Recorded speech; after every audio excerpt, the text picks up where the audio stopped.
Hello, नमस्कार सखींनो. उज्ज्वलाच kitchen कट्ट्यामध्ये आपल्या सर्वांचं मनापासून स्वागत. हे बघा, आज आपण हा पदार्थ बनवणार आहोत. तर हे पहा, आपण नाश्त्यासाठी आहे ना एक नवीन रेसिपी बनवणार आहोत. त्यासाठी मी एक कांदा घेतलेला आहे बारीक चिरून, कोथिंबीर घेतलेली आहे चिरून. तुमच्याकडे पालेभाजी असेल ना, मेथी, कांद्याची पात, शेपू, कोणती भाजी असू द्या ती भाजी घ्यायची आहे. एक टोमॅटो बारीक चिरून घेतलेला आहे आणि ही सिमला मिरची नव्हती माझ्याकडे, तर ही कमी तिखटवाली मिरची असे उभे पातळ पातळ स्लाइस असे उभे करून घेतलेले आहेत. टोमॅटोचे पण असे उभे काही स्लाइस करून घेतले, कांद्याचे काही, आणि हे आलं लसूण पेस्ट, आणि हा दुधी भोपळा आहे. तर पहा, आता हा दुधी भोपळा आहे ना मी थोडासा किसून घेते.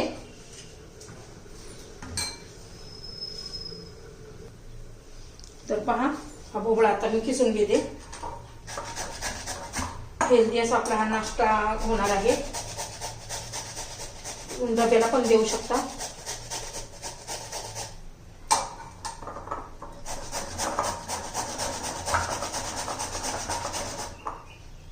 तुम्ही नक्की एकदा करून पहा, तुम्हाला खूप आवडेल. एकदम टेस्टी चटकदार असा होतो. लहान मुलं पण एकदम आवडीने खातात, मोठ्यांपासून लहानांपर्यंत सर्वांना नाश्ता आवडेल. मी भोपळा पहिला धुवून घेतलाय आणि मग किसून घेतलाय. तर हे पहा, आता किसून झालेला आहे.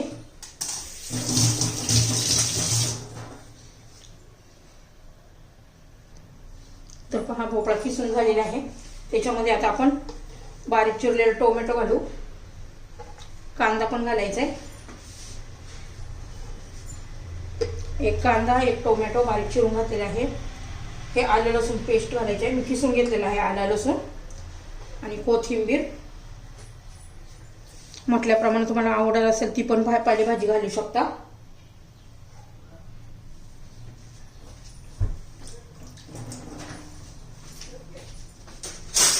आता त्याच्यामध्ये हे पाहू, माझा भाजीचा चमचा आहे मोठा, ते 2 चमचे घेते मी फुल भरून असे बघा, किंवा एखादी छोटी वाटी घाला. त्याच्यामध्ये जिरं घालायचे, हळद, हे लाल तिखट, तुमच्या चवीनुसार तुम्ही लाल तिखट घेऊ शकता किंवा हिरवी मिरची पण कापून घेऊ शकता.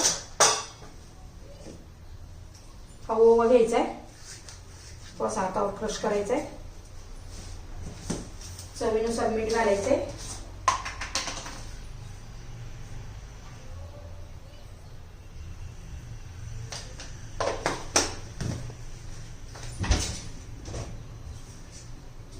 थोडेसे असे पांढरे तीळ घालायचे आहे, एखादा चमचा.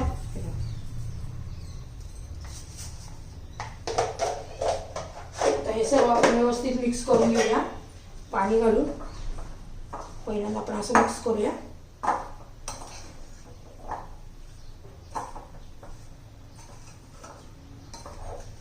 लागेल तसंच पाणी घालायचंय आपल्याला, थोडं थोडं करून.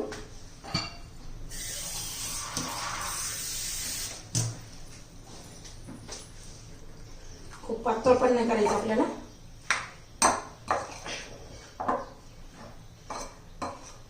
आपण फक्त कोणतीही पिठं नाही वापरत, फक्त रवा घालून करणार आहोत. तर आता रवा घातल्यामुळे काय करणार आहोत आपण, कमीत कमी 5 ते 10 मिनिटं आपण याला असंच भिजू द्यायचं आहे. आणि बारीकच रवा घालायचा आहे. मोठा जर रवा असेल ना तुमच्याकडं, तर तो एकदा मिक्सरमध्ये फिरून घ्या. हे बघा, आता हे असंच झाकून ठेवूया आपण 10 मिनिटं.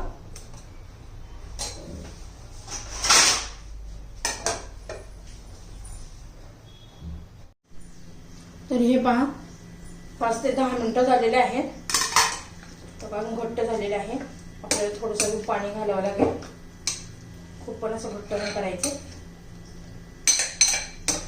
याच्यात आहे ना आता थोडं आपण सोडा नाही घालणार किंवा इनो नाही घालणार, आपण याला फक्त लिंबू पिळणार आहोत. एक अर्धा लिंबू घेतलेला आहे मी,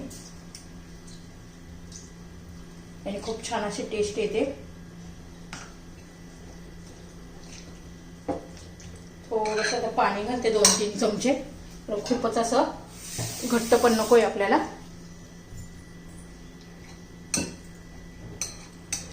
मी तवा गरम करण्यासाठी ठेवलेला आहे.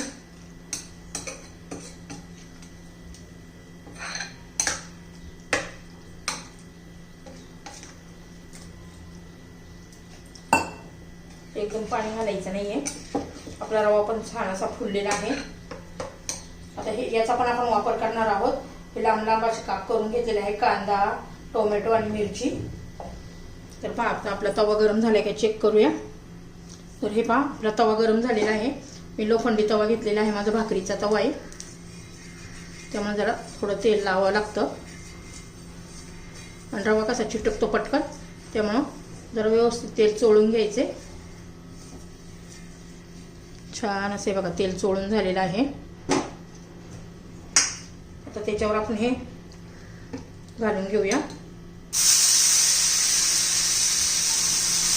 2 चमचे घातलेला आहे मी. आणि खूप पातळ पण नाही करायचं. तुम्हाला कशी साईज पाहिजे, किती मोठी तर त्यानुसार घालून घ्यायचे. आणि थोडासा जाड जाडच घालून घ्यायचं.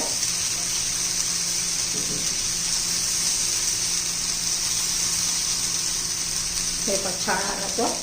मग त्याच्यावर आपण थोडेसे तीळ घालणार आहोत. असे टोमॅटोचे स्लाइस ठेवून घ्यायचे.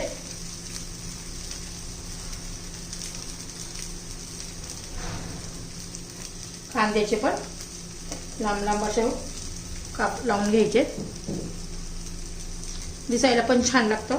ऑलरेडी आपण आपल्या इथे घातलेलंच आहे कांदा टोमॅटो बारीक चिरून, पण असं घातलं म्हणजे दिसायला पण छान दिसतं एकदम.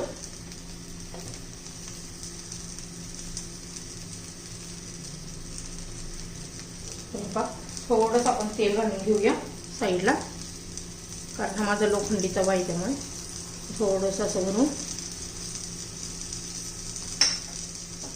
आणि आता त्याच्यावर आपण झाकण ठेवूया 2 मिनिटं. 2 मिनिटानंतर चेक करूया. तर हे 2 मिनिटं झालेले आहेत. आता आपण झाकण काढून चेक करूया. तर हे वरचं असं सुकलं ना, बघा कसं सुकून गेलंय. असं जर झाले ना तर समजून घ्यायचं खालचा भाग आपला शिजलेला आहे. बघा सहज निघतंय. कमीत कमी 2-2.5 मिनिटं तरी द्यायला लागतं त्याच्यासाठी. आता मी उलटून घेते. ते पण छान असं खमंग झालेलं आहे, खरपूस असं. आता पुन्हा आपण झाकण ठेवूया 2 मिनिट. तर हे आता मी काढून घेते. झालेलं आहे दोन्ही बाजूनी. तर हे बघा मी उलट करून घेतलेलं आहे. किती छान दिसतंय. खायला पण तेवढंच चविष्ट लागतंय. असंच मी बाकीचे उरलेले करून घेते. तुम्हाला जर माझी ही रेसिपी आवडली नाश्त्याची तर लाईक, शेअर आणि सबस्क्राईब नक्की करा. सबस्क्राईब केलं म्हणजे तुम्हाला रोजच्या नवनवीन रेसिपीचे माझे व्हिडिओ पाहायला मिळतील. त्यासाठी नक्की लाईक, शेअर आणि सबस्क्राईब करा. हे आपलं हे नाश्ता तयार झालेला आहे. किती छान दिसते बघा, कलरफुल. खायला पण तेवढंच टेस्टी. आपली ही रेसिपी तयार.